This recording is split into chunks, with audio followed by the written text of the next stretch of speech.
That's weird. That's weird. Kind of weirding me out. You are a sad, strange little man. Crazy. This is crazy. This is crazy. Isn't that weird? That's weird, man. It's strange. What's up, campers? Welcome back to episode 175 of Camp Strange. I am your camp counselor, Alex Tobin. And I'm your other camp counselor, David Dobrik. And we're back to bring the spooky, wacky, weird, strange, and military? But before we catch you up on any of this...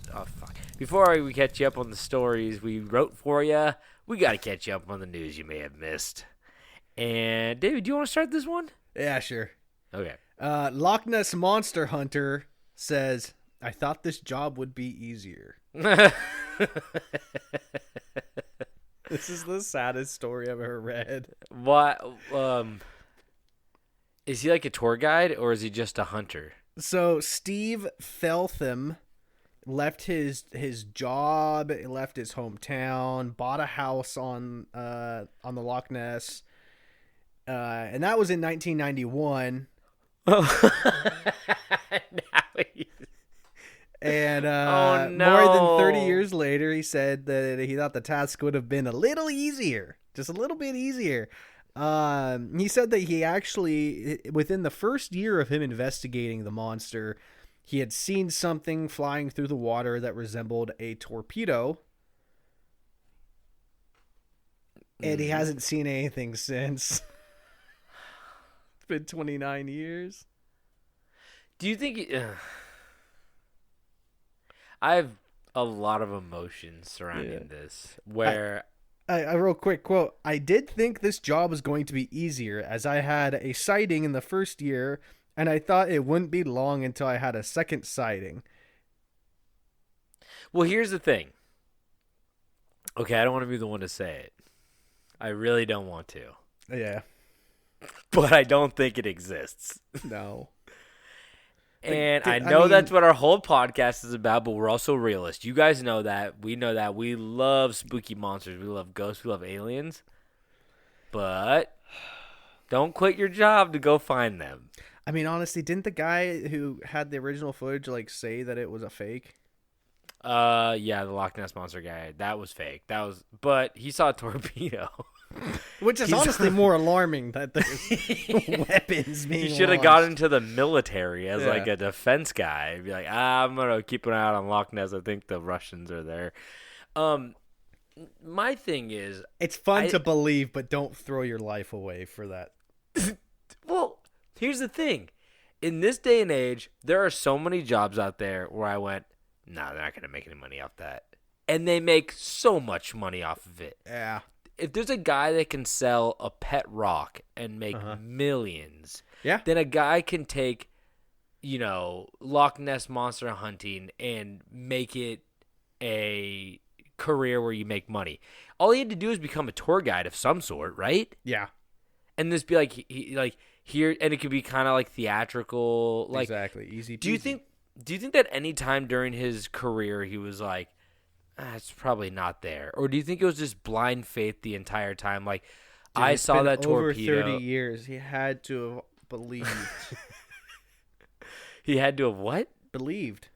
Of course, but do you think his belief waned at all, like at year 5, or do you think it just waned right now? He hasn't seen anything since when? His first 1992, I believe. And he got into it in 93? 91. He got in 91. He saw one within the first year, so probably... He's like Orson Welles. Yeah. He hit his magnum opus really early. Yeah. It's a rough one. It's rough, but he got news coverage. He just has to pivot now. Yeah.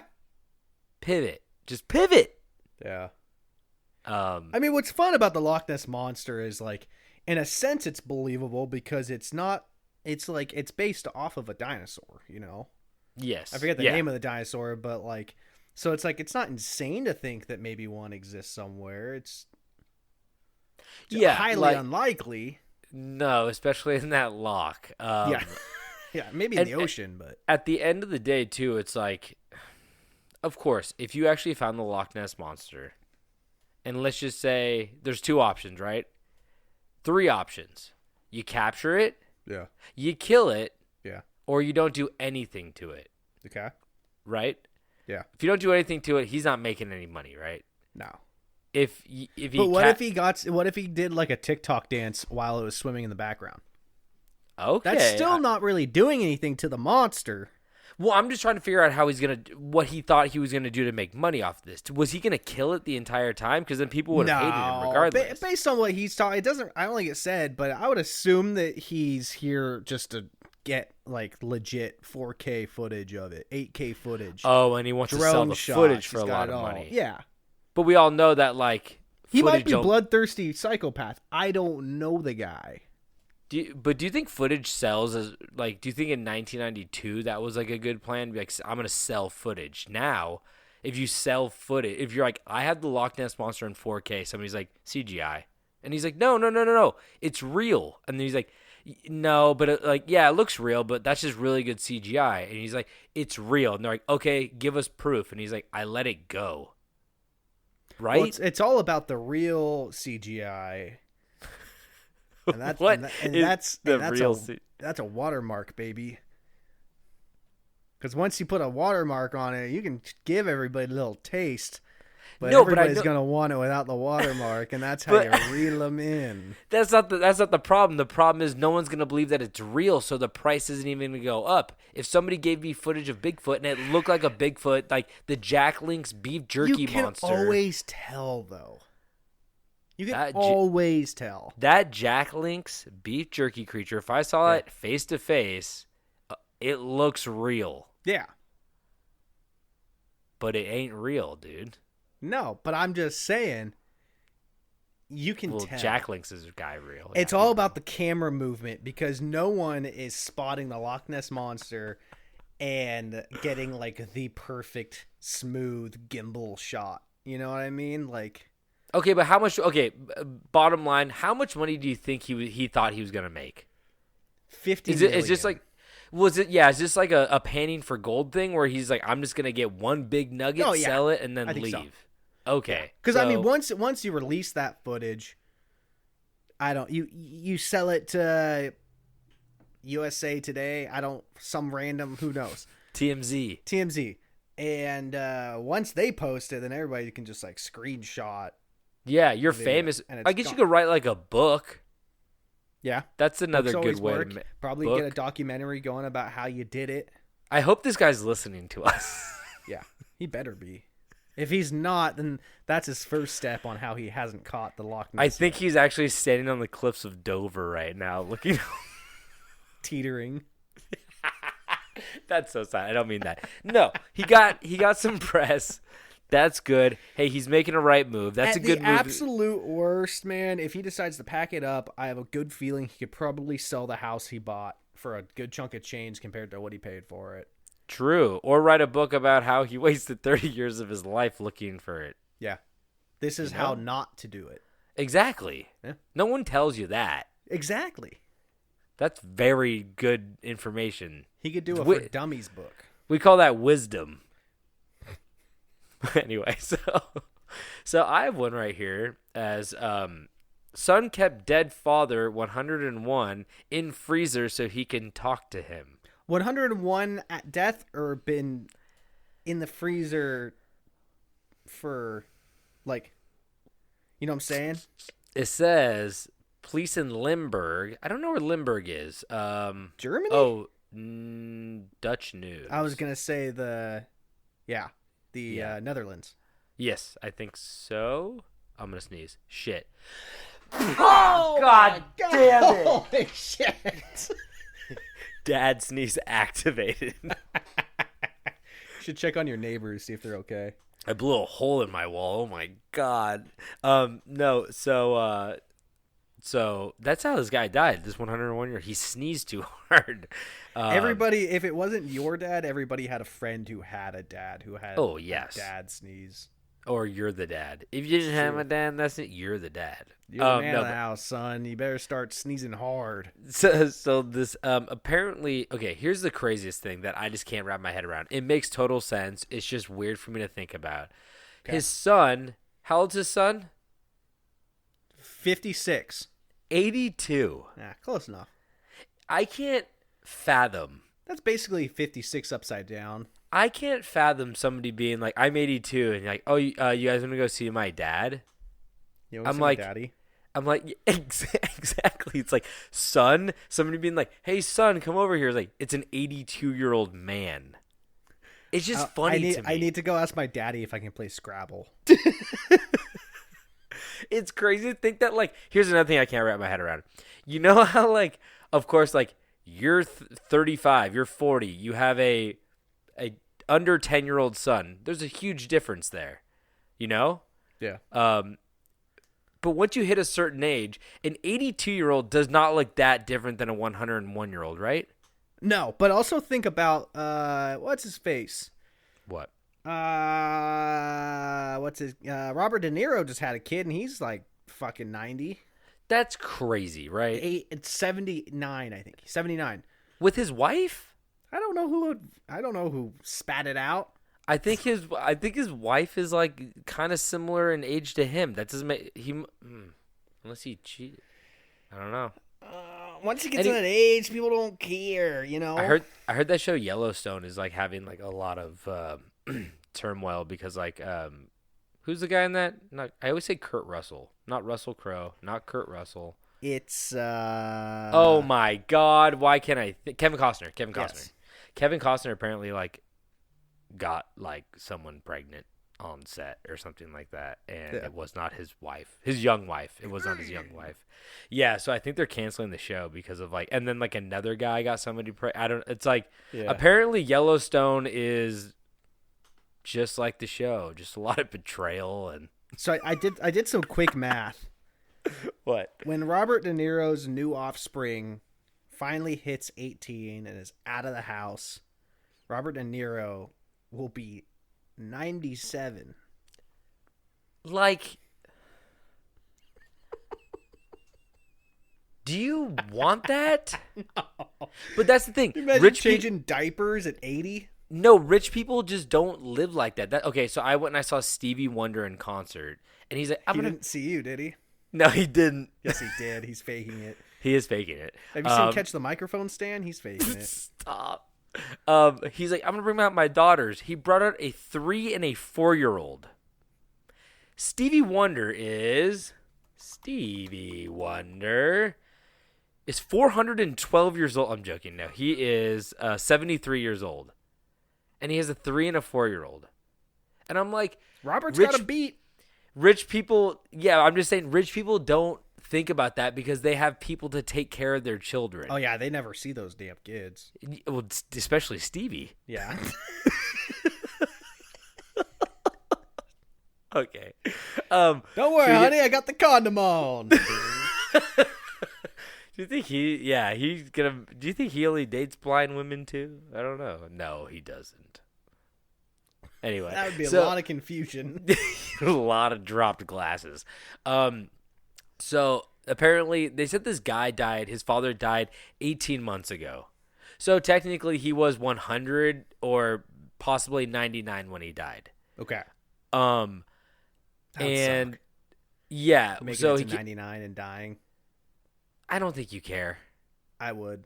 Like, what are you doing it for? To make it to 100. The tombstone? Like, look at that.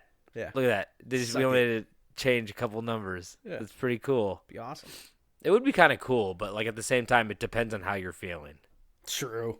You feel anything except for pain.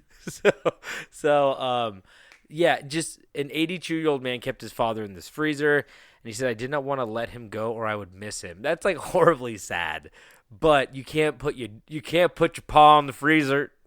I'm telling you right now, you can't do it. And he said he couldn't have talked to him if he just let him go. And I that's fine and all. I think it's really weird and unethical.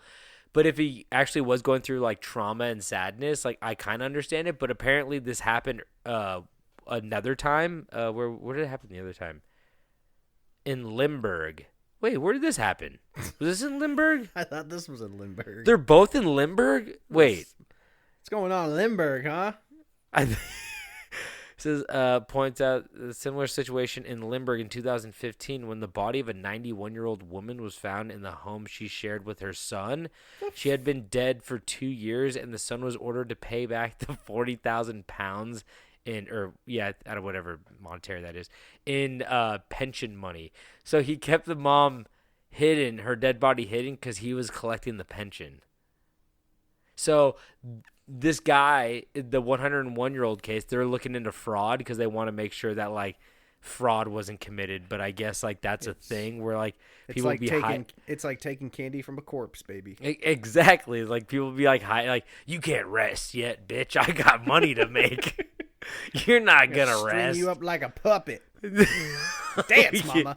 Dance. Yeah, there's like a decomposing corpse in the window of the living room, just waving at everybody. Like, what the fuck? 10 million flies. It's crazy. It's crazy. But yeah, so Limburg is the hottest new destination if your 100-year-old parent just died. Yeah. That is, I just can't imagine an 82-year-old man being like, Mama, Papa. I mean, that's nice. I'm not buying that he got that body into the freezer on his own. Oh, he is. No, but like 101-year-old, like light as a feather, stiff as a board, correct? Fragile as a cracker, though. Do you think he saran wrapped him? I'd hope so. Or else he got freezer burn. His mini cones would get dripped on.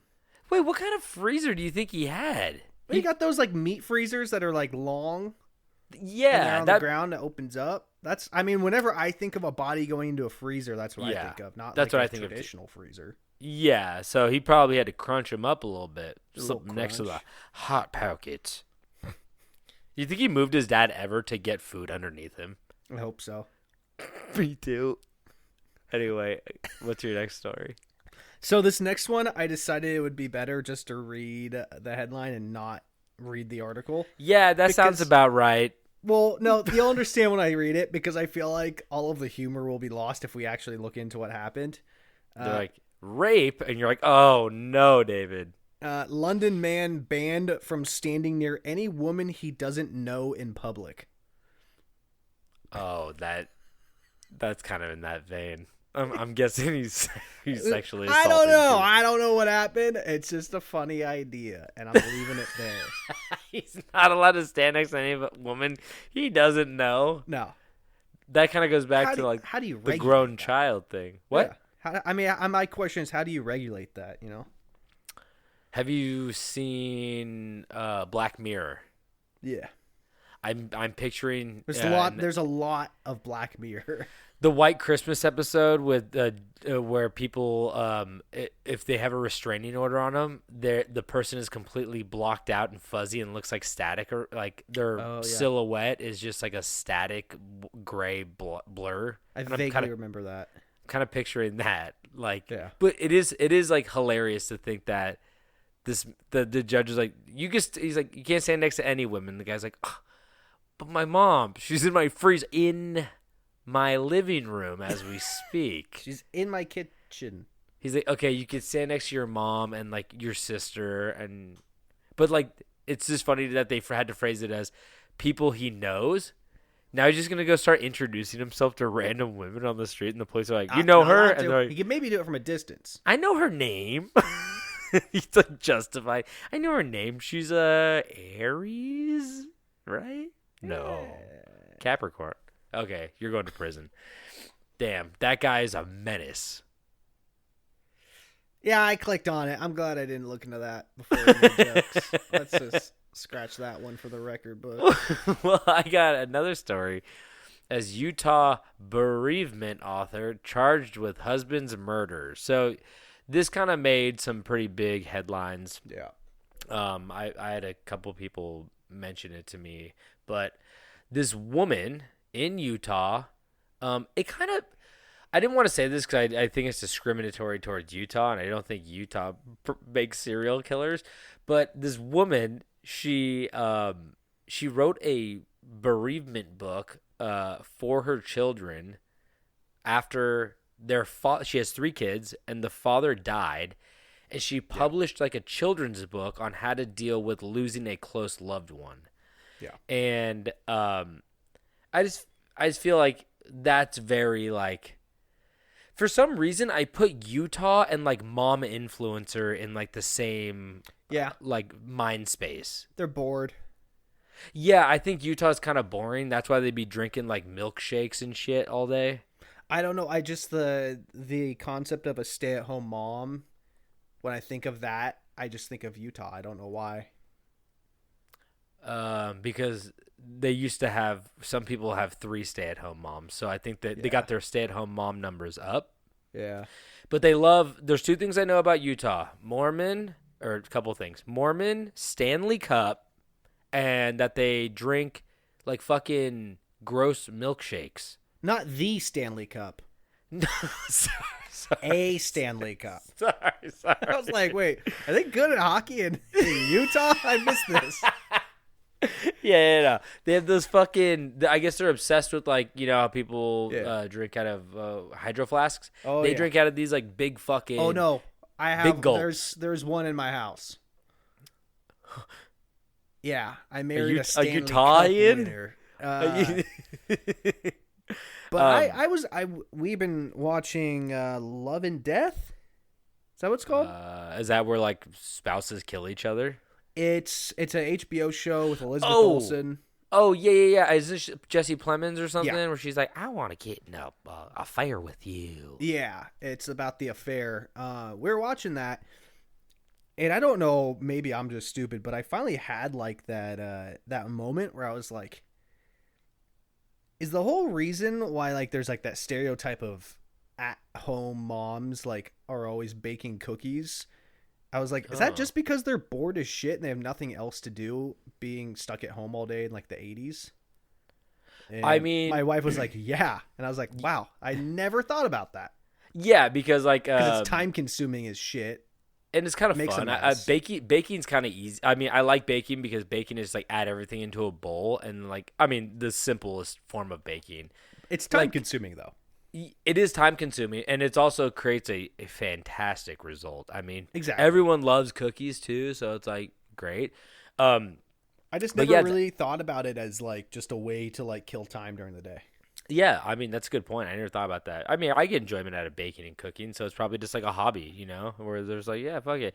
But yeah, you gotta expand the menu a little bit. It can't just be cookies all day. But maybe that's just like the trope in movies. Maybe people will be making cinnamon rolls. I'd be baking more pies, but I'm afraid because Drake is loose and he might smell it and come floating through the air for it. You know? I can't wait for Drake to show up in a Scooby-Doo cartoon, like that crossover with the Globetrotters. Anyway, top 10 crossover. They gonna be eating big ass sandwiches, like 40 stacks of bread in that bitch. Oh yeah. But anyway, no. So I'm not shitting on Utah. I'm not shitting on mom influencers because hell, I live in LA. We got the most shitty influencers ever. Yeah. I'm just saying, like, this woman looks like the type that would like kill her husband and then write a bereavement book about it. Okay. And just to give you the details on this, because I want to give some. Apparently, she was like, oh, I made my husband a Moscow Mule. It was like right after Valentine's Day. On Valentine's Day, he was like, I feel sick, and like went to work. He's like, I think my wife's poisoning me. I don't know if he like said that as a joke or something, but he felt really bad about it. And then like a couple days later, a day later, she made him a Moscow Mule. I guess her child had a night terror. She came back, and he was cold to the touch. They went through her phone and found out that she was like messaging somebody who had priors of selling fentanyl.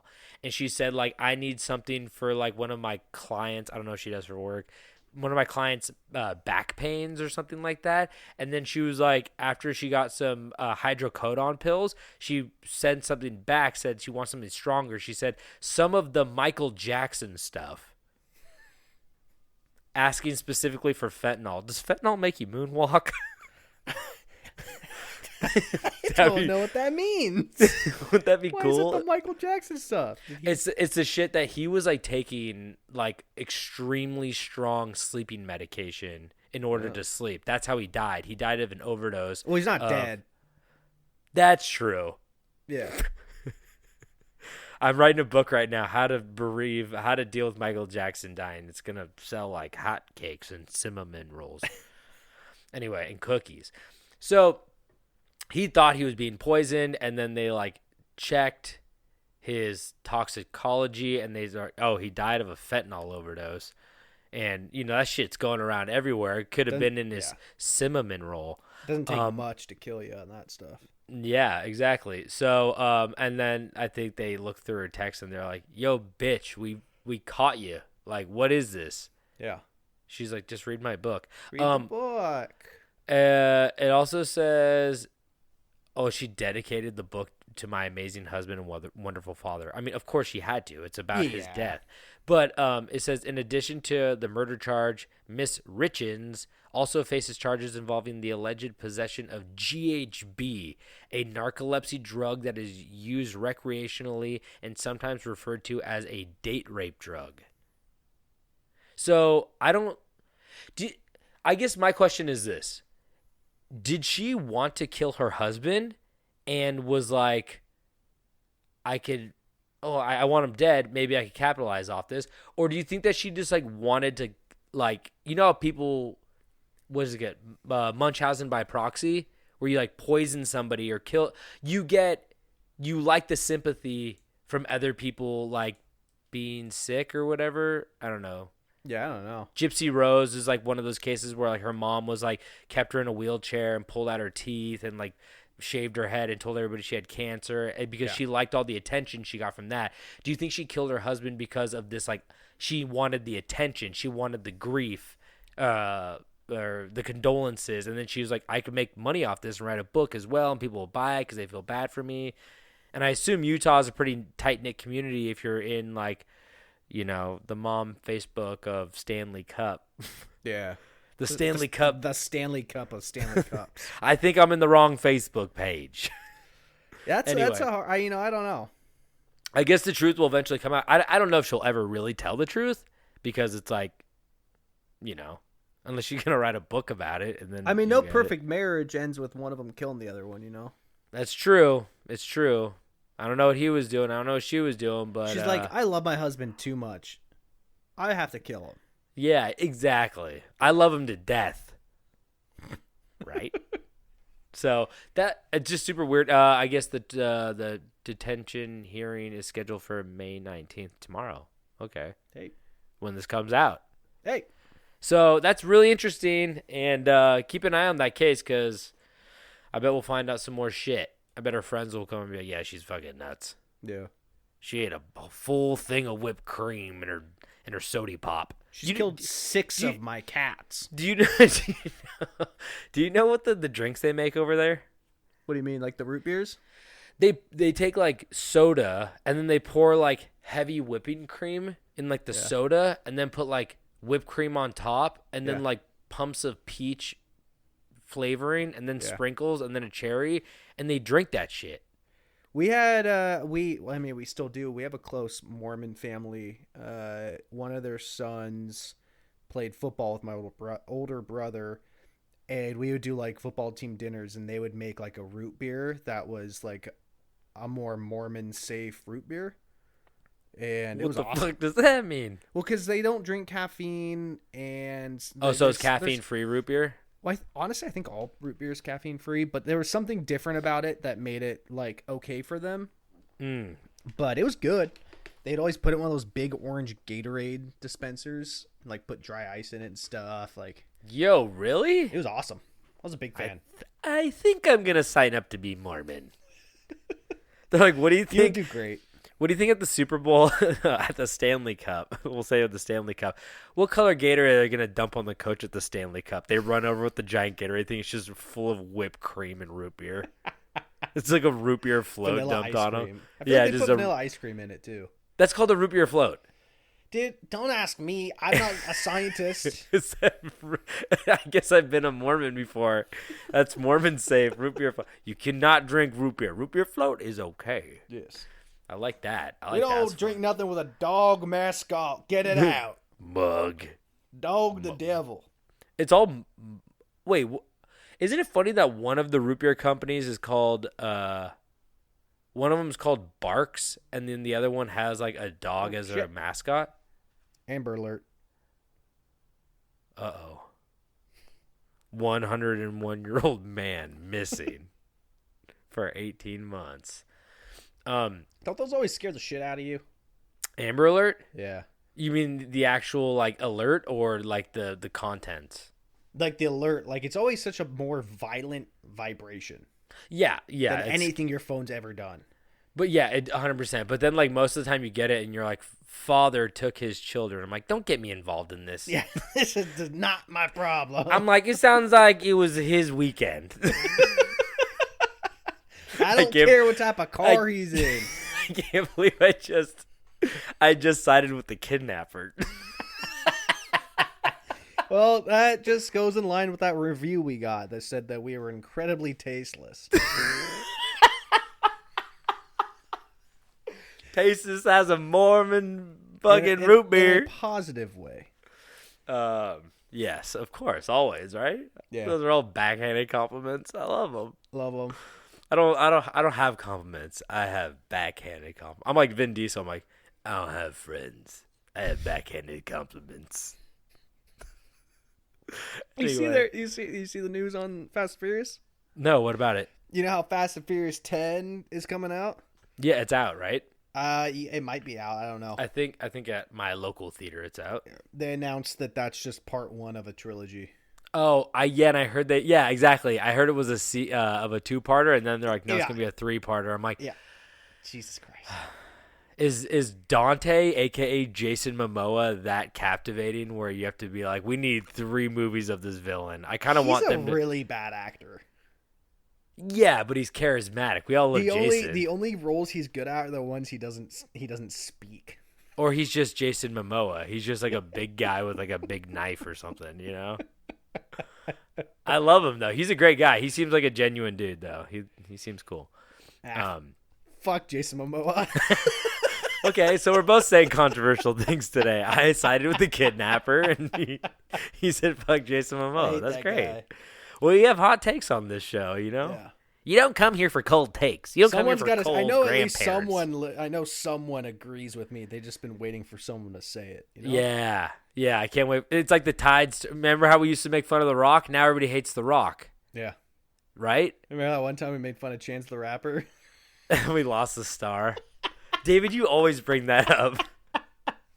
Anyway, we got to get into these stories. Should we get into these stories for you today? Yeah, do it. Okay. Now, David, Oh, yeah.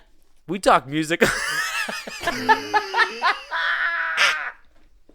I didn't realize it. I said, now, David, we talk music on the show every now and then, a.k.a. Chance the Rapper. And, ooh, I love my wife. Blah, blah, blah, blah, blah. Sorry, I'm just laughing, giggling too hard today, guys. I just love my wife, you know? We talk music on the show every now and then, and as most of you know, we are both big fans of the medium. I believe that the best part of music, unlike other forms of art, is that there is so much of it out there that you can always find something that you can relate to. I mean, movies are great, but like they have to be a little formulaic just because like there's so much money behind them. Every once in a while you get a weird movie, but music, you could range from the band that David covered that is the worst band in the world, Yeah. all the way up to Queen, the best band in the world. No, I don't know, but hey, they're up there. That's a cold take. That's but questionable. well, Queen's great. Everybody likes Queen. Yeah, sure. People like Queen, David. Don't fucking start this. You can't start this.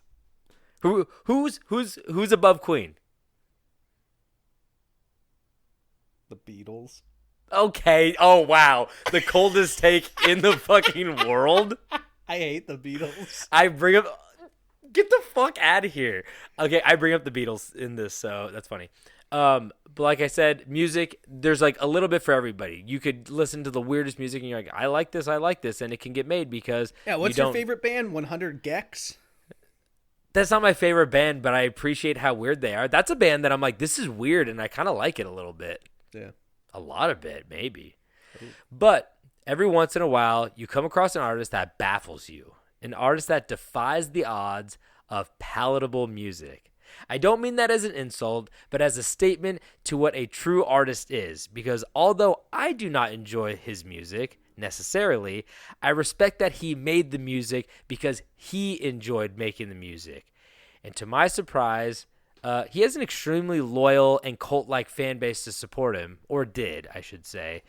And if you were a fan of this man and you went to a concert, one of his concerts, you had better be prepared to see nudity, defecation, violence, and blood, as this man would have a trail of destroyed music venues in his wake. If you can't tell by now, the man who I will be talking about is none other than underground hardcore punk legend GG Allin. See, for me, that's one thing about punk music to me is that like a lot of it's pretty bad. Not our taste. I wouldn't say bad, not our taste. I mean, fundamentally, as far as music goes, it can be pretty bad.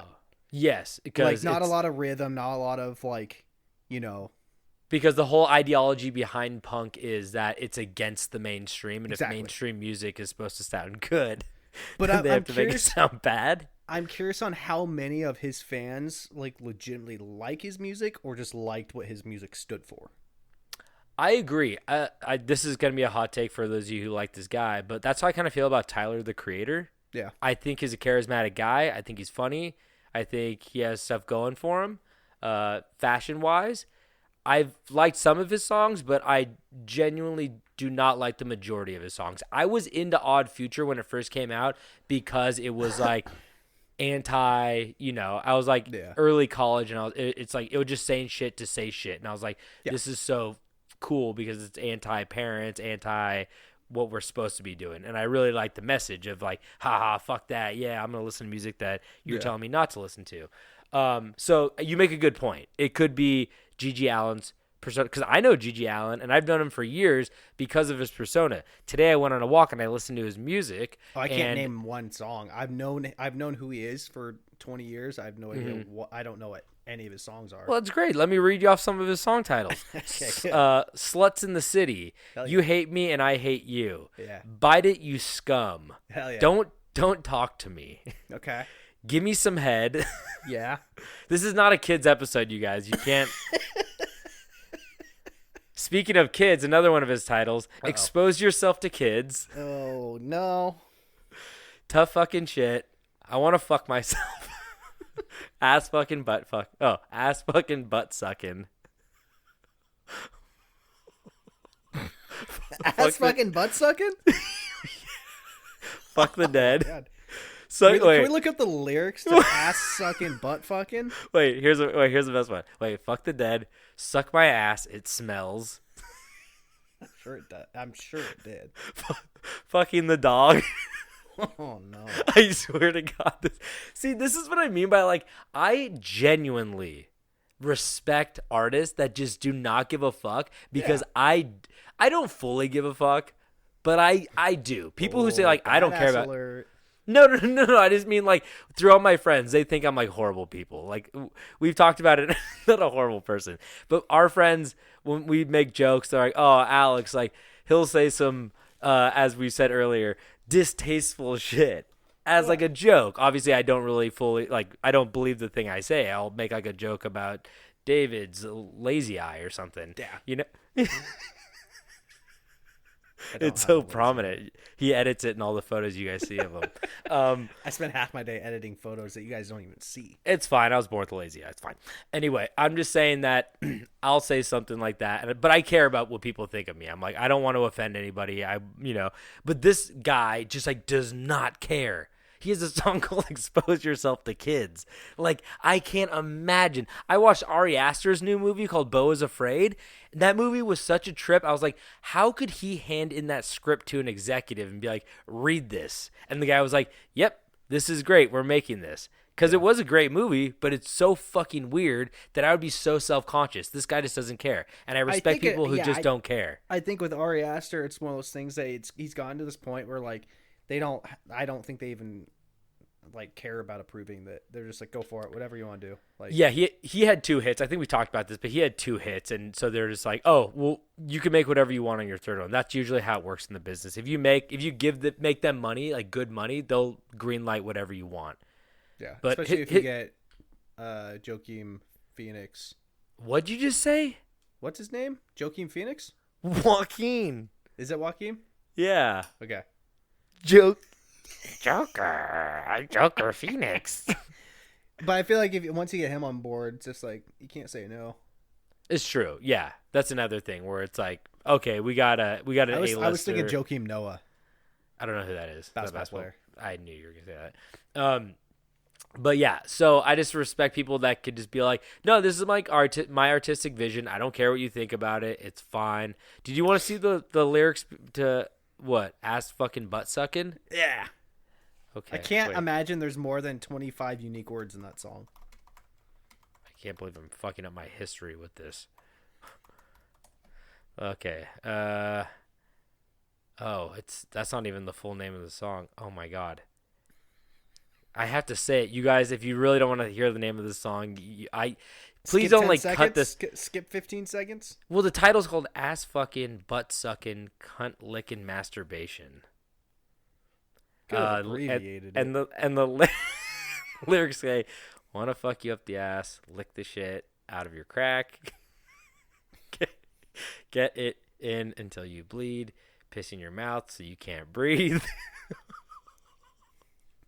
I think I should end it there. I don't think I need to keep reading. Keep going, keep going, keep going. Sweat out of your rump. I want to suck on all your toes. I want to lick your pantyhose. It's pretty classy he added rump in there, though. Yeah, a little bit. A little fun. I mean, anyway. he was given an opportunity to make up a new word for an ass right there. Right? And he went with rump. He did it. He did it, guys. Ladies and gentlemen, like, he did it. Blumpkin. And they're like, what's a blump? He's like, you don't want to know. Look at the rest of the lyrics, man. He's like, that's the worst word I said in that song, you know. You just don't know it yet. Anyway, so let's get into who this man is. Now you can kind of tell where we're headed with this. Kevin Michael GG Allin was born on August 29th, 1956 in Lancaster, New Jersey, to parents 33-year-old Merle Colby Allin and 20-year-old Arletta Gunther. So there is a 13-year difference in this age gap, and he has an older brother who I believe he was like 30 at the time, and his wife was 17. So it already started off weird. So Gigi was given his birth name Jesus Christ Allin by his father because his father told his wife that Jesus Christ had visited him and told him that his newborn son would be a great man in the vein of the Messiah. Kind of not wrong. As you can probably already tell just from that statement, though, Gigi's father was an extremely odd and domineering man, as Merle Sr. would prevent his children from playing with other kids in the neighborhood, keeping them cooped up in their electricless and running waterless log cabin. So that was a weird way to write that, but no electricity, no running water in their cabin, and apparently the father would like let the snow fall all the way around the house so nobody can go like in or out during the winter months and shit. It's smart. He can't get accused of like trapping them in if it was nature. It's true. I just watched there's a channel on YouTube called Soft White Underbelly, full of like these really fucked up interviews with like people off Skid Row and like it's the most insane shit I've ever seen. Inbred people, the Whitakers, I don't want to go into it, but you know them. If you know, you know. And he interviewed GG Allin's brother, and GG Allin's brother's like, yeah, we didn't see anybody. We would get excited when the doctor would show up because that was the only the doctor would do house calls because the kids were always sick because like it was always cold as shit in the house and like they just didn't get to hang out with any kids. I'm like, oh my God. And guess what? His brother has a big old white fucking beard, and right here where the mouth is just stained, like he dyed it red so it looked like he'd been eating like a live animal. and he has like face tattoos. They both were in the same band, and they're both like fucking crazy. Same tree.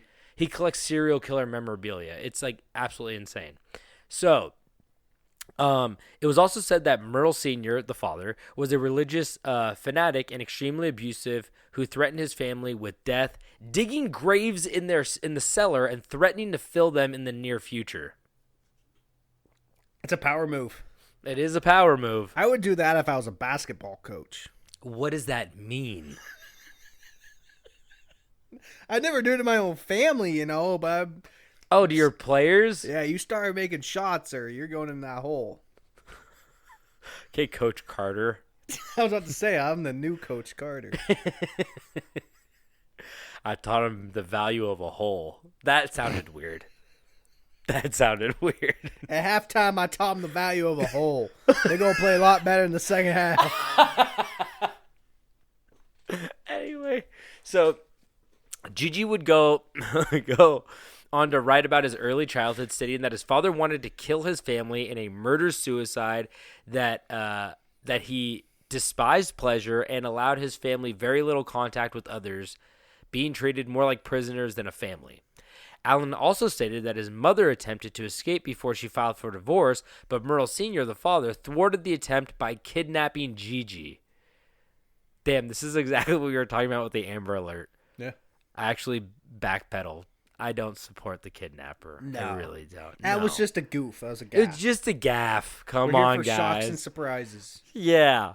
Arietta, or Arletta, I can't even know what his mom's name is. I spelled it wrong the second time.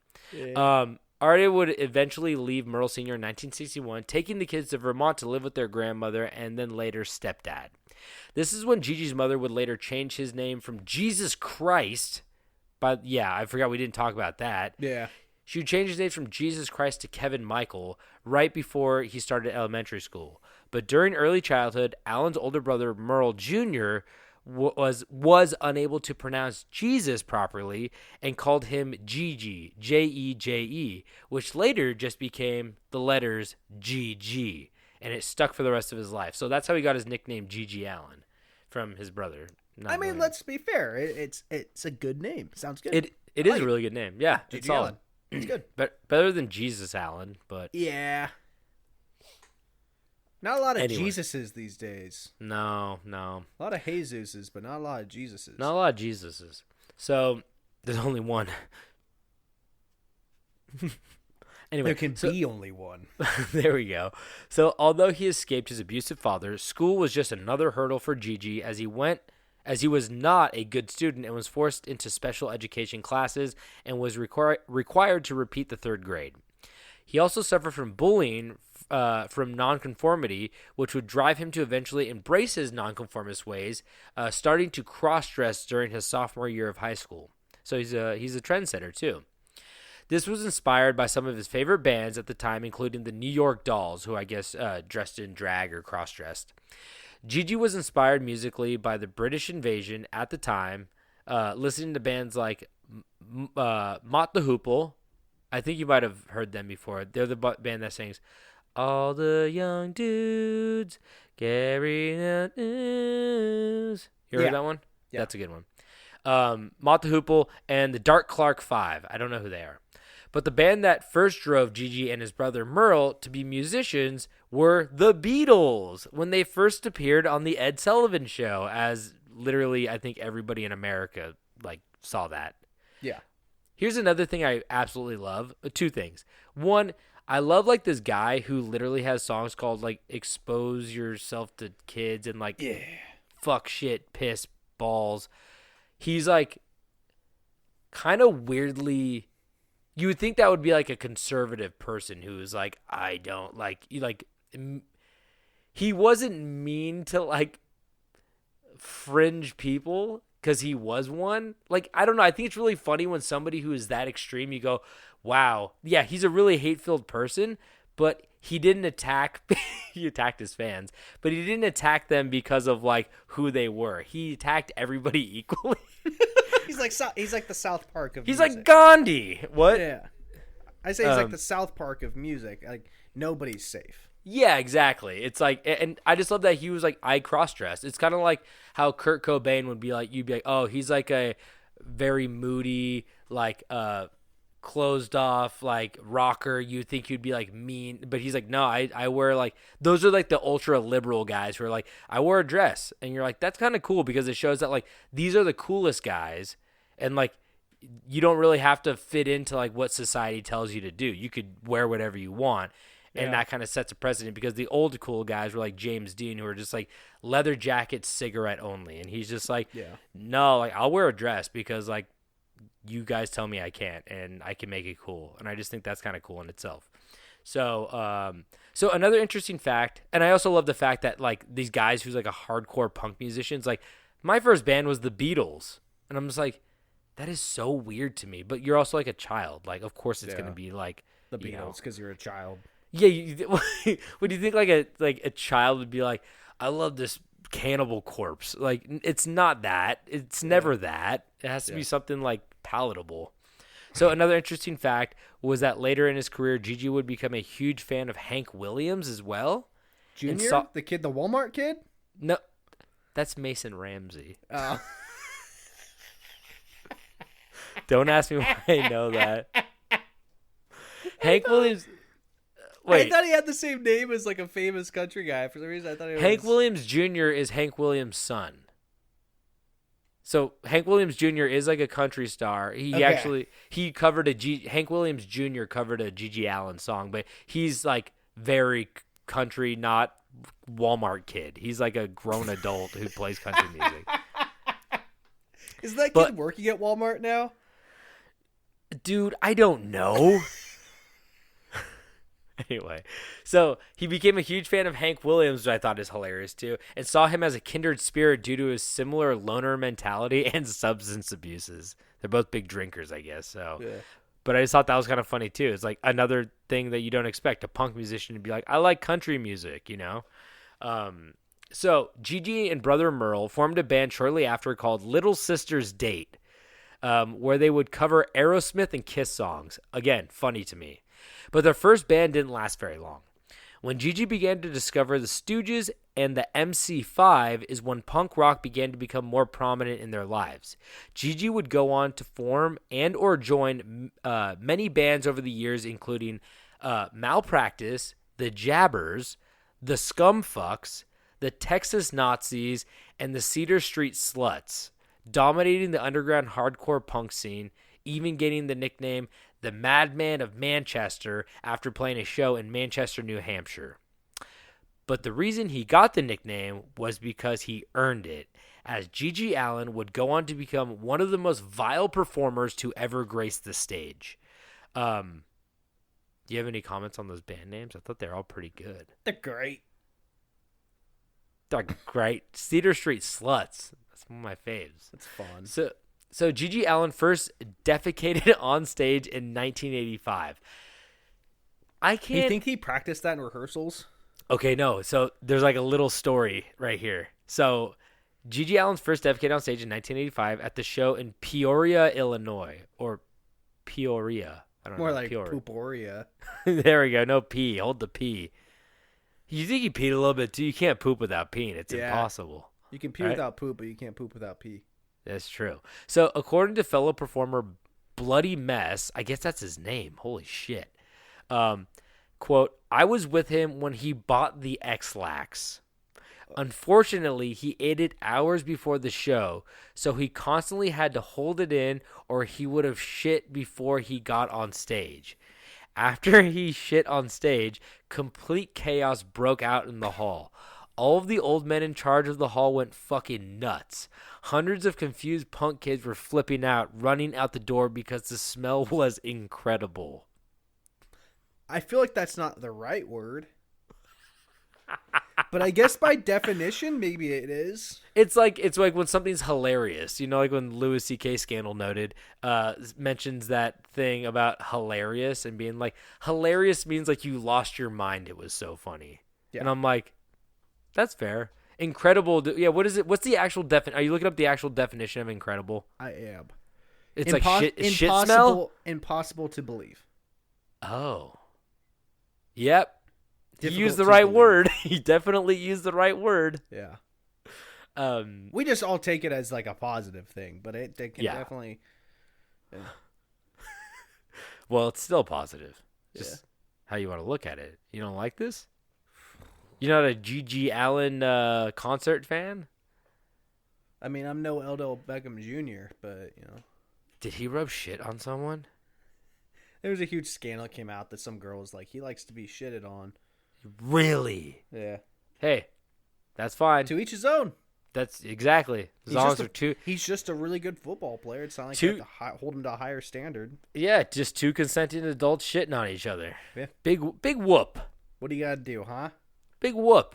So, defecation became a regular part of his stage act.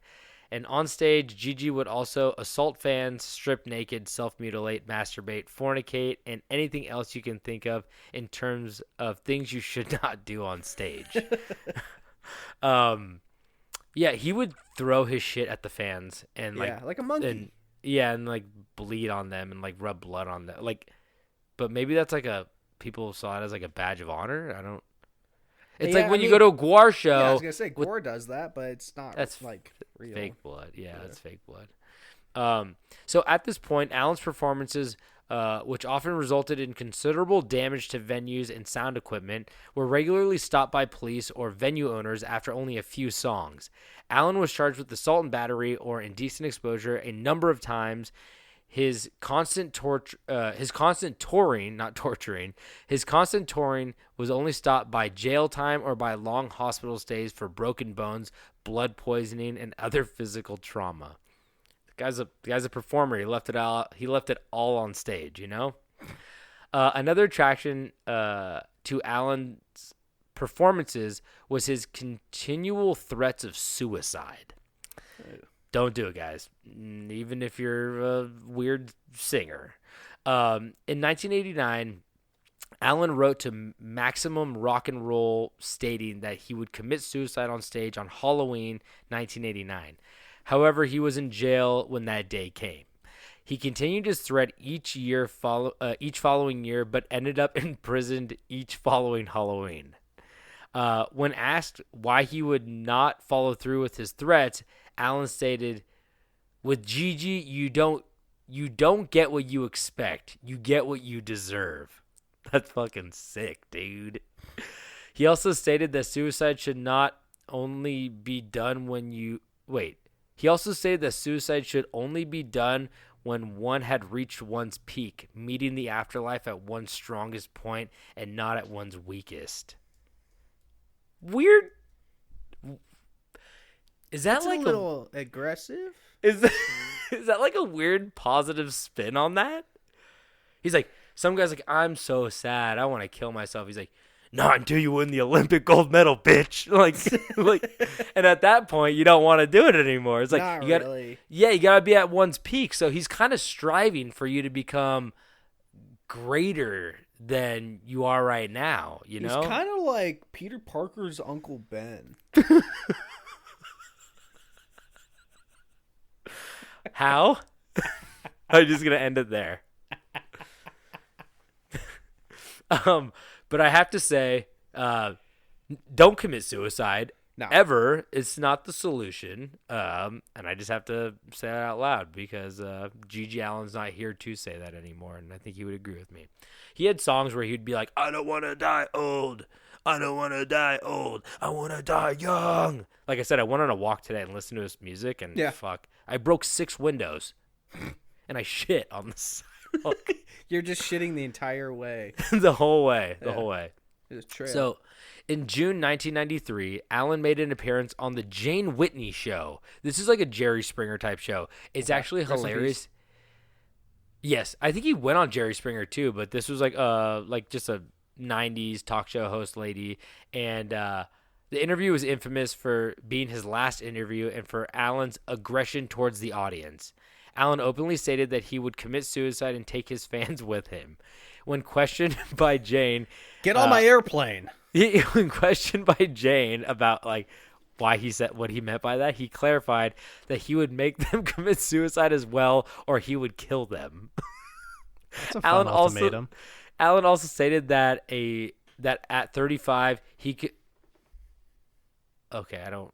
This is crazy. I think he just said shit just to be like, I'm just gonna say what like the worst thing I could say.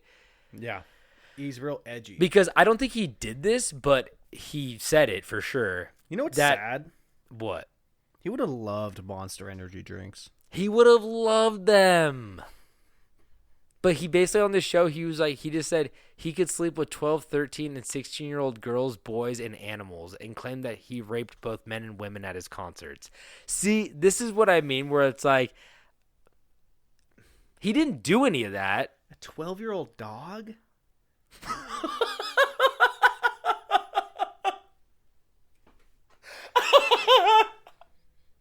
You know, give him a cheeseburger first. Come on. Dog has got arthritis. Leave the dog alone. That's the problem we have with that statement. Wait, a 16-year-old dog? You gotta be shitting me. But if you actually watch the interview, it's weird. He's kind of like charismatic. I mean, I feel like you have to be a little charismatic to like get away with like what he's doing. But it's just insanity. Like, how can you go on a show and say that? That's just, I don't know. So you really are like impenetrable if you don't care about getting canceled. Yeah, all or nothing.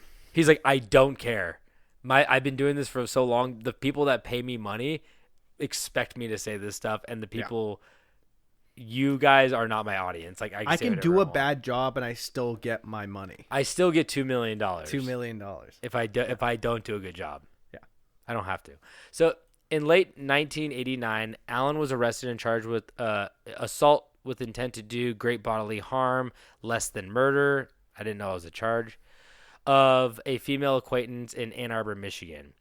In a psychological evaluation made as part of the trial, Allin was judged as having at least average intelligence and was described as courteous, cooperative, and candid. The unnamed evaluator noted that Allin did not appear psychotic and seemed comfortable with his unorthodox lifestyle. However, the evaluator asserted Allin was dependent on alcohol and had a mixed personality disorder with narcissistic, borderline, and masochistic features. Allin initially denied the charges, claiming that the woman was a willing participant in their sexual activities. Allin admitted to cutting her, burning her, and drinking her blood, but insisted that she did the same thing to him. Allin also claimed that inconsistencies in the woman's statement to authorities supported his assertion. The judge in the case agreed that there were substantial inconsistencies in the woman's account, but ultimately, however, Allin pled guilty. He did a plea bargain to the reduced charge of felony assault and was imprisoned for about 2 years. So I think like, I don't know, it sounded like two consenting adults for, the time being. I don't know the full story, but they were drinking each other's blood. Pretty nuts. Hey, Machine Gun Kelly and Megan Fox did that shit. Oh, they did, didn't they? Yeah. What's the difference? Machine Gun Kelly is way more punk rock. That's true. He's like the definition. He wears pink. He has an anarchist tattoo. Hell yeah. He don't care what you think. It's true. He don't. So GG believed his body to be a temple of rock and roll and that his flesh, blood, and bodily fluids were a communion to the people. Another reason given for his onstage antics, said by his drummer, was that he wanted to draw a parallel between his actions and a society that's going crazy with violence. He has also said that if he was not a performer, he would probably be a serial killer or a mass murderer. Allin was also fascinated with serial killers. He wrote to and visited John Wayne Gacy in prison a number of times, and Gacy painted a portrait of Allin, which became the album cover to the soundtrack of the 1993 film Hated, GG Allin and the Murder Junkies. Here's the little, oh no, that's a little bit later, but you're going to find out who directed that movie, and it's fucking crazy. So also, Christopher Nolan. Oh no, I saw it right here. No, but kind of close. Ridley Honestly. Scott. Also, if you're interested in seeing what one of his concerts was like, I would say watch the film, which contains graphic scenes from a performance Allin gave at the Rock Club space at Chase in Manhattan's East Village, in which which a heavily intoxicated Allin stripped naked, defecated on the floor, whipped his feces on himself, and threw feces into the audience. He also threw beer bottles, breaking a woman's nose, and assaulted several other people in the crowd. The film was directed by none other than Todd Phillips of The Hangover and Joker fame. Yeah. So he directed that Kinda fucking is the movie. Joker. I wonder if he got inspiration for the He Joker. is the Joker. Do you Oh think my Joaquin God. is going to play GG Allin in a biopic? Yeah, I do. That'd be sick. I feel like Tom Hardy would be better. Yes, based on his Bronson. Yeah, exactly. You saw Bronson. Did he shit all over himself in that too? He covered himself in like black paint. He got naked and covered himself in like That's what black it paint was. and then like hid in the corner of his cell and like jumped out at like the guards. Yeah, his Supposed- dick was flopping all over the place. So, If you want to see Tom Hardy's dick, go watch that movie. go watch that movie. We're recommending a lot of male nudity movies right now. That's for some fine. reason. I'm pretty Yeah. sure the majority of our listeners are women. Yeah. Hey, you guys like naked guys Yeah, go watch that are this. that are covered in shit and black paint? So, I don't think that's where we lost him, David. So, GG Allin's last show was on June 27th, 1993, at a small club called The Gas Station, which was an old gas station. Whoa. The show ended after 3 songs when a melee broke out. Allin ended up outside leading a group of fans through the neighborhood. Turned into a march.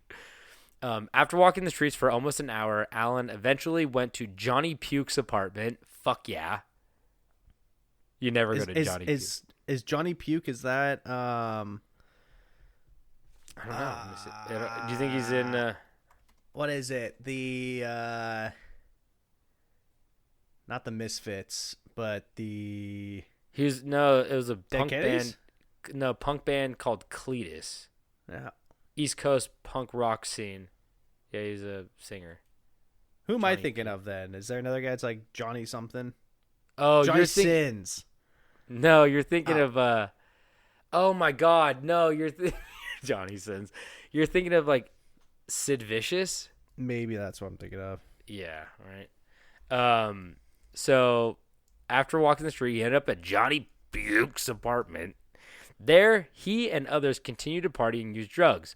Along with Johnny Puke, Allin ingested large amounts of heroin, on which he overdosed and slipped into an unconscious state. Sometime in the early morning of June 28th, Allin died from the effects of his heroin overdose. Later that morning, Puke noticed that Allin still lay motionless in the same place where he had left him and posed for Polaroids with his corpse before calling for an ambulance. Allin was pronounced dead at the scene, and he was 2 months short of his 37th birthday. He took pictures with him. Yeah. Those I'm were a sure lot that's of what he would have money. wanted, though. Dude, that's exactly what I was thinking, because I have like literally these tiny 2 little paragraphs left, and they're both kind of in death. I feel like they kind of honored him by like what he represented, because it says Allin's funeral took place on July 3rd, 1993, where at his funeral, Allin's unwashed and bloated corpse was dressed in his black leather jacket and trademark jockstrap with an open casket. And they put like a microphone in his hand and like a bunch of like beers and drugs like in his coffin. Yeah. And Allin's funeral became, I guess, a low level party. And they're just like, you can Google right now GG Allin funeral, and there is footage of people walking up, putting like the microphone in his hand, showing his like bloated corpse with a leather jacket and the jock strap on, and he's just covered in dirt and grime. Oh, yeah. And He's filthy. Yeah, and then you hear just like this punk music playing in the background, which is like the weirdest thing to hear at like a wake. Yeah. It's insane. But the last paragraph says, GG Allin's grave was frequently vandalized with urine, feces, cigarette butts, and alcohol by fans. Yeah. Like I said, I feel like you would have wanted That's all. that. That's the most respectful thing you could really do for the guy. I know. And that But just the guy- that's more about him than anything else. But Grandma's buried next to GG Allin. Grandma's rolling hard. She's like, doing barrel rolls. you got, yeah, exactly. But I guess his mom like greatly discouraged it. She's like, please don't do that. And his tomb was removed in 2010 after it was knocked off the base by a fan, and it was moved to the basement of the church of the cemetery grounds where he is in. Where is he? He's in Massachusetts. New Hampshire. I think he's in New Hampshire. It's crazy they didn't just throw him like a volcano or some crazy shit like that. You would think St. He Rose would want something crazy like that. Yeah, Not so he like being a cemetery. I know. He's buried in St. Rose Cemetery, Littleton, New Hampshire. But at the same time, Saint Row? Is it like a Saint Rose. Oh, I just hit St. Row. I was like, this is like a criminal graveyard. That'd be crazy. No, but you would also, yeah, exactly. You would think that he probably didn't create those documents of like what to do with my body. Yeah. So I think his mom probably got to decide. Yeah. And she's like, bury him where like he was raised. Yeah. But yeah, the fans are like, well, we got you, GG. Don't worry. We're going to help you out here, bud. We're going to be an absolute menace to everything. You like piss on your grave? I'm surprised he doesn't have a song called Piss on My Grave. Yeah, that is actually pretty surprising. It's a pretty cool title, you know? But you know who does have a song called Piss on My Grave? Somebody, actually. Let me look. Someone's got to. Coolio? He's dead too. Oh, he is dead. Fuck. Who got Piss on My Grave song? Busy Mind, Bizzy Mind. Okay. There's a lot of playlists. Bloodroot? Here's an album by Logan Daniels. The album is Piss on My Grave Deluxe. Whoa. Bruno Mars. Hey,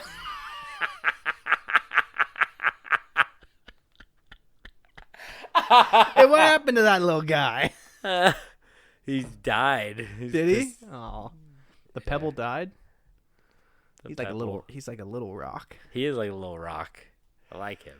Oh, good guy. Anyway, that's the story of GG Allin. Pretty fucking nuts. Guy Incredible was a guy. menace.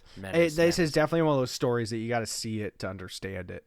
Yeah, if you have the nerve stomach. and the stomach to do it, Google GG Allin and watch some of those videos. I mean, just like the talk show one is like pretty interesting because he is like pretty coherent and like it's like the Jerry shit where like they ask him questions and they're like, you're sick. You look crazy. And he's like, yeah, come over here and suck my ass. And he's just like, half the crowd's like, oh my God. The other half's like, ah!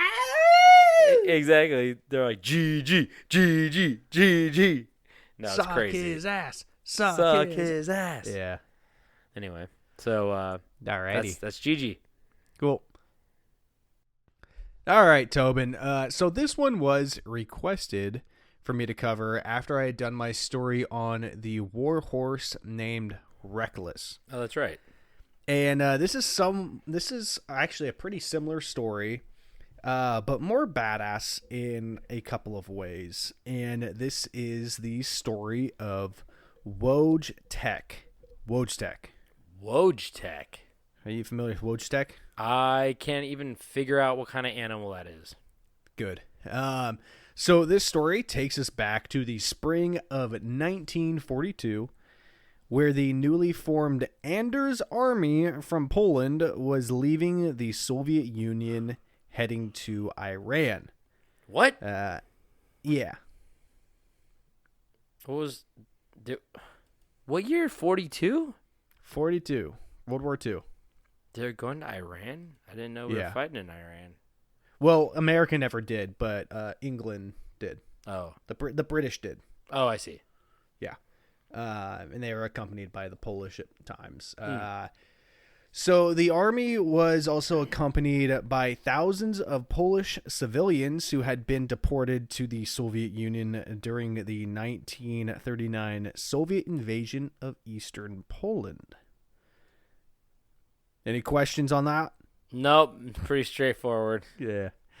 When the soldiers finally made it to the train station in Hamadan, Iran, the soldiers were met with a surprise that would become an ally and one of the most legendary soldiers the world would ever know.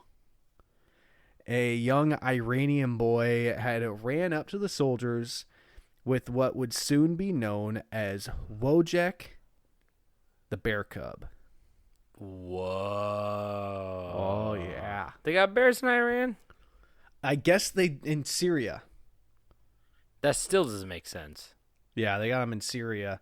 I rewrote this one twice because I found a better article that was a little more descriptive that I could base it off of. Mm-hmm. But it was a Syrian brown bear. I don't know if I ever added that back into it. They actually are native to Syria. Yeah, which I had no idea that they had brown bears in Syria. I guess I really don't know what Syria looks like. I don't either. I think it used to be like pretty foresty. Now it's more deserty.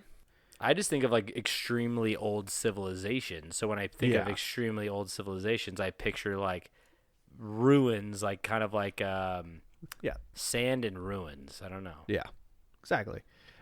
So the boy said that he found the bear lost and alone after its mother was killed by hunters. Oh, so sad. So the boy took the bear cub to try to save it before it starved to death or fell prey to some other predators. It is how you make a good soldier. Watching your mother be murdered? Yeah. It's true. You make a John Wick bear? Makes you want to kill. Boy, does it make you want to kill. One of the civilians traveling with the soldiers fell in love with the baby cub and demanded that the soldiers took it in. She worked her magic on Lieutenant Anatol Tarnowskanetsky. There's a couple of those in here. I believe you. I feel like as long as you say it with some confidence and Yes. quickly, no one's going to question it. Nah, they're all good. Yeah, but so she worked her magic on the lieutenant to buy the young cub, which she did. The baby cub spent the next 3 months in a Polish refugee camp, mostly under the care of the young woman Irina, who first spotted the baby cub. So in August, Wojtek was passed on to the Army's 2nd Transport Company, which later on became the 22nd Artillery Supply Company. So this is very, very, very, very, very similar to the situation with Sergeant Reckless. Yeah, he run in shells and bullets and Gatling guns. Yeah, it's just a different country's army. Now the articles I've glossed over because I never fucking read them, did not really state what Wojtek's name was before, but it was once he joined the troops, he was given the name Wojtek. What was his name before? I don't fucking know. Who No, cares? I was referring to him as this name earlier, but he wasn't given the name until now. I just want to clarify that, like, this is. Now so I have no he's idea. Wojtek. Before he was just fucking bear. Yeah, baby bear. Bear. Brown bear. And you might be wondering what Wojtek, which is Wotjek, what it means. Well, in Slavic, it translates into happy soldier. Ooh, Which very it sounds cute. scarier. Very cute. A little scary. Why is he so happy about all the bloodshed? He hungry. You get to eat all the bodies. Yeah. But what's surprising is that it's a very old Slavic name, but it's still very commonly used today. Wait, what? People actually name people Wojtek? Wojtek. Wojtek. Yeah. Is that a first and last name, or is that just one first name? You said That's just one first name. You said there's a space in there, though, right? Well, yeah, that's how a lot of different language. Like That's true, I guess. at the end of the day, I feel like English is the weird one that doesn't do that. It's like a Marianne. Otherwise, No, I'm just saying name-wise, you dick. yeah. My Name-wise, my brother's otherwise. Wojtek would initially have a hard time. Pennywise's brother. What? Otherwise. He works at the tire shop. He worked at the McDonald's. He sit on that bench and put his arm out, and kid take picture with him. You clean the balls in the ball pit. Oh, rub them. And the balls of the dads. So Wojtek would initially have a hard time swallowing food, being that he was still a young cub, and the camp probably didn't have the right tools to replicate nursing from its mother. I don't even know. Sorry. I don't even know how the fuck baby bears eat food. Do their mothers nipples. chew it up? Wait, what? Nipples. Like milk. Oh, is that the Nipples. issue? Yeah. I just assumed baby bears just ate. Like, I didn't even think of like bears breastfeeding. I guess it's a mammal. Yeah, there's a whole complicated thing. It's way more complicated than it seems when something is nursing off of like a nipple. That it's like you can't just like pour a glass of milk in its mouth and it's gonna know how to like. It needs like It need nipple. It need nipple. When I say that, when I walk around saying that, nipple. People misconstrue it. I'm hungry. Yeah. I go, I need nipple, and they go, you're going to prison. You're fired. You're disgusting. Oh, should I have said when's lunch instead of saying I need nipple? Which should I ask where catering was instead of asking when's nipple? Free the nipple? I just meant I wanted some snacks, some free snacks. When's this going to be some catered? Fruit snacks. Is this catered? So, since they didn't have like the good shit, the fake nipples and stuff, he was That's fed. the good shit. That's the good shit. He was fed condensed milk from an old dingy vodka bottle. Okay, that's sick. Well, sometimes you gotta work with what you got, you know. Sounds like you my meant lunch. sick as in cool, or sick as in like punk rock. disgusting. GG, Okay, GG yes. would drink that. He's like, don't wash that bottle out this time. Get a little white Russian. Yeah, honestly, Yeah. white What this bear been sipping on? white Polak. Is that bad? I think so. I don't know. What do you call a Polish It sounds person? bad. I know. What do you call a Polish person? A Pole?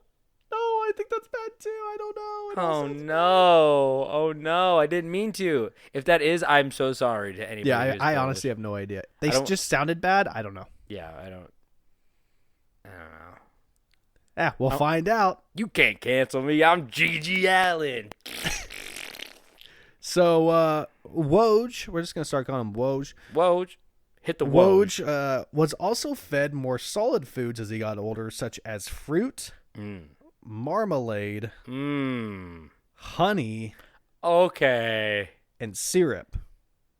Boy, you straight up Winnie the Pooh. Is that why? Hey, don't worry about it though, because when Woj was being a real good boy, he would also be given some beer, which quickly became his favorite thing to drink. Love that booze. That's such an Eastern European. Yeah, a bear drinking beer. Bear beer. Amazing. And it gets better from there because later on in life, it was discovered that he also had a taste for smoking, but mostly eating cigarettes. Shut the fuck up. And as well, he would like to start his morning with a good old fashioned cup of Joe. Oh, I was hoping you were going to Bear on say that. caffeine. A bear on caffeine sounds terrifying. Caffeine bear. That's one step below cocaine bear. Yeah, caffeine bear. Just gets into a case of Bang energy drinks.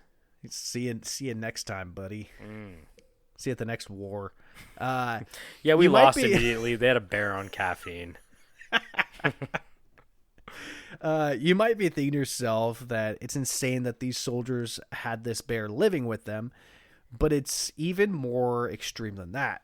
Woj was also known to sleep in tents with the soldiers on cold nights, keeping the men warm, which is something Sergeant Reckless also did, but we're talking about a bear, not a horse, that has 5 weapons attached to its body. Yep. This also makes me, wonder if they bathed him. Because the one thing I know from personal experience is you can typically smell a bear long before you can see a bear because them boys stanky. But is that because like he's eating like dead animals and probably getting it all over his fur and shit like that? See, that's what I was wondering is if like Or do you think they it makes me naturally wonder if stink? like if they just bathed him, would it be okay? Because like does he if you bathe them constantly, do they smell better or do they just constantly have that that stank on them. Yeah, or yeah, exactly. Yeah. I don't know. Foxes also smell fucking awful too. Really? Yeah, they smell terrible. Skunk. I win. Yeah, like dead bodies and stuff like that. Oh shit! Wait, what? A Yeah, 'cause skunk? I mean, a No, fox. a fox. Yeah, fox smell a lot like pee. They roll around in pee and like dead animals and stuff. They smell awful. Ugh. They pee on everything too. Ugh. Much like they're like dogs, but worse. They mark everything. That's fucking gross. Yeah. Eat mice and shit. Yeah, and then bite a mouse in half and roll around on it next week. Nastiness. Wild animals are nasty. Yeah. So the trust between the soldiers and Woj continued to grow because the men would often do some wrestling with the bear. Ooh. Sounds like pretty extreme training for a soldier because you get an army full of men who can wrestle a bear. Like, what's going to stop them? Besides, Gun. a couple bullets. But a cannon, maybe. They all run out fucking in crouch Shirtless. position. Yeah, right. And they just get lit up. We should have thought They're like that doing one this through. thing where they're like, Yeah, they're gonna trying shoot. They're gonna shoot on your leg. Try Yeah. to get you in a full Nelson.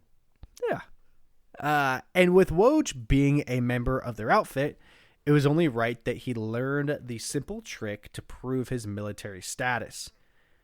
And this was similar to Sergeant Stubbs, the Boston Terrier that I covered a long time ago. Right. And that is that Woj learned to salute when he was greeted. Okay, I've seen that video of that bear waving to that car. It's possible that no, that's not him. That's No, but I think they're Bears capable are of smart. it. Yeah. Yeah. See them waving. They can salute. They can learn Yeah. to salute. So, for obvious reasons, Woj became an attraction to the civilians and other soldiers alike, and he quickly became the unofficial mascot of all of the units stationed in the area. He was a part of the team now, so when they moved, he moved, and Woj would travel with the army to Iraq, Syria, Palestine, and Egypt. Imagine just like getting off a train and you're like, oh, here comes the 52nd Brigade or whatever, and they're just like walking. 22nd. Like, yeah, and there's like a bear walking next to them, and you're like, The fuck is that? there went. It's a big ass dog. We just got fucking new helmets. Jesus Christ! There goes the funding. All I got was a canteen. All I got was a chocolate bar. If you watch any fucking military movie, they always offer a chocolate bar to a child in need. Yeah. You want chocolate? Hey, buddy, you want chocolate? I know I just killed your mom and your dad. You want some chocolate? Hey, buddy. It's gonna be okay. You want to pet my Hey. you wanna pet my bear Just don't pet him around the snout. with that chocolate? hand. Chocolate with that chocolate Chocolate. all over your foot. I know you're a child, so Hey. the chocolate's gonna be everywhere. Hey, buddy, I know you just lost your right hand. You want some more chocolate? Hey, bud, come over here and sit on my knee. You need to want stop some crying. You're gonna get me in trouble. You want some chocolate? If you keep crying, you're gonna scare the bear, and things are gonna get much worse for you. He hates children crying. Stop How about, crying. how about some more chocolate, buddy? So Woj made it this far because he was a smart bear. He would monkey see, monkey do with his brothers in arms. When they drank beer, he drank beer. Nice. When they smoked cigs, he smoked and mostly ate cigs. And when they marched, he would pop up on his hind legs and march alongside them as well. Oh, if that ain't the cutest. Absolutely. The bear continued to grow with the unit, while with the unit. And by the time of his first campaign mission, he was around 200 pounds. I don't So know that's- in terms of that's bear. Pretty small for a bear. That's Yeah. I mean, it's still big, but it's not that big for Not a for great. He's a brown bear, right? Yeah, not a grizzly bear, not a black bear, but a brown bear. Okay. So he's smaller than a grizzly. Not a polar bear, not a panda bear, you guys. not a sun bear, Not a sun bear. Not a Kodiak. Not a gummy bear. not a gummy bear. Not a gay bear. Sorry, what was that? Maybe because there's bears in the gay community. Yeah, He could have been a gay bear. could have been. We don't know. Don't ask, don't tell. It's military. So from Egypt, the army was reassigned to fight alongside the British 8th Army in the Italian campaign. Oh, that's right. No, they're in Italy for this. For some reason I was thinking they were in the desert. So regulations for the British transport ship, which the Polish army used to get to Italy, had a rule forbidding any mascots or pets. So the Polish I guess they've army had problems in the past. they must have. You can't bring the fucking Philadelphia green thing on the train. What's it called? The freak? The Philadelphia fanatic? Yeah, the fanatic. Can't bring Fanatic. the fucking fanatic on the train. Leave the fanatic behind. That's more dangerous than a bear. I've seen what that thing does. What's the orange guy? That's the Flyers guy. That's another Grumby. Made that up. His name could be Grumby. Wait, let's see. He's good. That's all I know. No Joe Vandals on the boat. Philly mascots. What's it called? Grumbles? It's something wild. Philly Fanatic. Oh, here it is. What is this thing? Gritty. Gritty, that's right, because of the gritty. It's not because of the gritty. Well, it's not because of that, but that's why I should have remembered it. How come Philly got the best fucking mascots? I mean they're stuck with the the Philadelphia Bell. Or the Pennsylvania Bell. They got that bell. Big old fucking crack in it. Fix that shit. Yeah, just fix it, man. It's Just been like, fix it. what, 100 years? Get you some glue. So the Polish army figured out an easy loophole, and they officially drafted Woj into the Polish army as a private. Oh, And listed him among the soldiers of the 22nd Artillery Supply Company. Two men, Henrik Zakharowicz and Dmitry Szezwalugu, were assigned Szawlugo. Szezwuglo. You tell me it's different. Were assigned. Sounds as, Polish. Yeah, they were assigned as his designated caretakers. That's a good job to have. Till Yeah. the bear eats someone. As an official enlisted soldier with his own paybook, rank, and serial number, he lived with the other men in their tents or in a specially made wooden crate, which would mostly be used for transporting him by car or truck. I would assume he was not a fan of wheels. Yeah, it wasn't even a cage. It was a crate. Yeah, it was like a wooden crate. He probably freaked out if he could see that he was like on something rolling around. Why wouldn't he like wheels? I don't know, man. Why are you creating this narrative for him? For Woj. Some animals don't like being on things with wheels. It's true. It's factual. Some people don't like it either. No. So during the Battle of Monte Cassio, Woj played his part helping his unit to move ammunition by carrying 100-pound crates of 25-pound artillery shells, and Woj never dropped a single box. Hell yeah. Did I miss? I'll keep going. If I felt like I had something after that. If I didn't, I'll just say it later. While over time, like many war stories from back in the day, this one raised suspicions if it were true or a malarkey, but at least one official documented account exists from an outside spectator confirmed it that a British soldier recalled seeing a bear carrying crate after crate of ammo in the battlefield. Could you imagine if you didn't know that bear was going to be there? And you're kind of shell-shocked, you're freaking out, all of a sudden you just look over and there's a bear just walking on two legs carrying these giant cases of artillery shells I'm in the heaven. middle of battle. I'm in heaven. Yeah.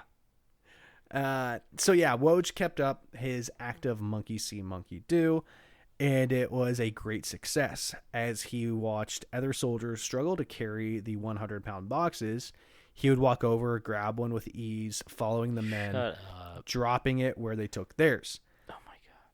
This was extremely helpful because of the fact that these ammo boxes would require 4 men to carry one, but he would move one all on his own with ease. And you never think about, like the other one was a horse, and like if a horse gets like even just like nicked with a bullet, I feel like they're like, they're like, and they go down and shit like that. They flop over and they're dead. But like I don't know about a brown bear, but I've heard grizzly bears can take like shotgun blasts like to the forehead and be like, I'm good. They're pretty tough. Yeah. So the only problem is, though, I would worry that if he did catch a stray bullet, he would quickly turn on his yeah, make a good point. He doesn't understand enemies or any of that. No. He's like, just someone hurt me and they need to pay. That needs to stop. Everything right will now. die. That needs to stop now. World War II was won by one bear. All the forces they got died wiped to the out. one Everyone got wiped out. Oh wow! I just missed an entire thing. I think I scrolled too much. There we are. So, due to his great work in the Battle of Monte Cassino, Woj earned himself a promotion to the rank of corporal. Woj also managed to gain his own flag as his popularity skyrocketed, which was a flag with a bear carrying an artillery shell, and it became the official emblem of the 22nd Company. That's awesome. And you know why they keep promoting him? Because even though men are dying left and right with families, they're like, hey, let's give this bear a little promotion. Yeah. We don't have to pay him. It's a real ego hit. That's exactly what I was gonna say. They don't have to pay him when they upgrade him. They're just like, we'll do it. Make him Give him fake money, he'll eat it anyways. make him make him the president. Yeah. Fuck That it. would be sick. Hey, we got dogs that are mayors in Alaska. It's true. More places in Alaska. Is it Alaska? I feel like there's like a couple towns that have like a dog mayor. I felt like there's one in Minnesota and one in Alaska. Is that the golden retriever that like they just keep like its offspring keeps like Yeah. Yeah, it's fucking great. Soon it's going to be like the British Empire. All a bunch of inbred golden retrievers. Terrible ear infections year-round. They're going to get so inbred that they'll actually become violent because golden retrievers just like aren't at all. I've met a violent golden retriever too. Really? Yeah. What's his name? Air Lessel. Bud. Lessel. Oh, not Lessel again. So after the end of World War II in 1945, Woj was transported to Burswick Shire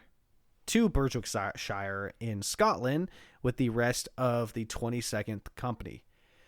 The group was stationed at the Winfield Airfield on Sunwick Farm near the village of Hutton on the Scottish borders. Good Lord.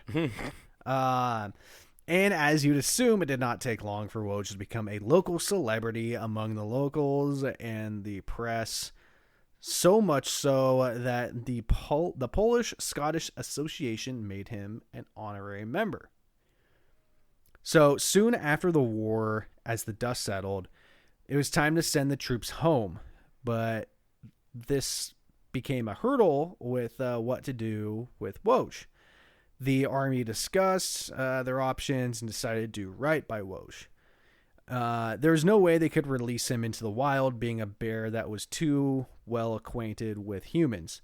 So in 1947, Woj was given the electric chair. Are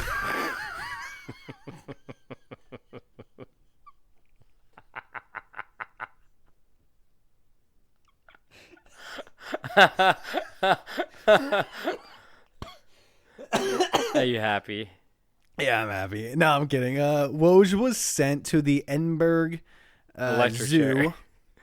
Yeah, the Edinburgh Zoo electric chair. Where he was treated with honor, fed daily, and adored by many. People would come in and toss him cigarettes for him to eat. What the fuck? One of his favorite little snacks, little ciggy. This little snack. And he loved it when visitors would come and speak Polish to him. He'd get all happy when people would start speaking Polish. That's so cute. Woj lived the rest of his life in the zoo until 1963 when he passed away at the age of 21, which lands him kind of at the earlier, but also within the average lifespan of brown bears. I think it said their lifespan is 20 to 35. Oh, okay. Or no, no, it's 20 to 25. Okay. 20 to 25. So he was kind of on the lower end, but still within the range of the average lifespan. Yeah. Pretty good life. Yeah. So at the end of at the time of his death, he weighed. So remember earlier I was like he was 200 pounds at the battle. Yeah.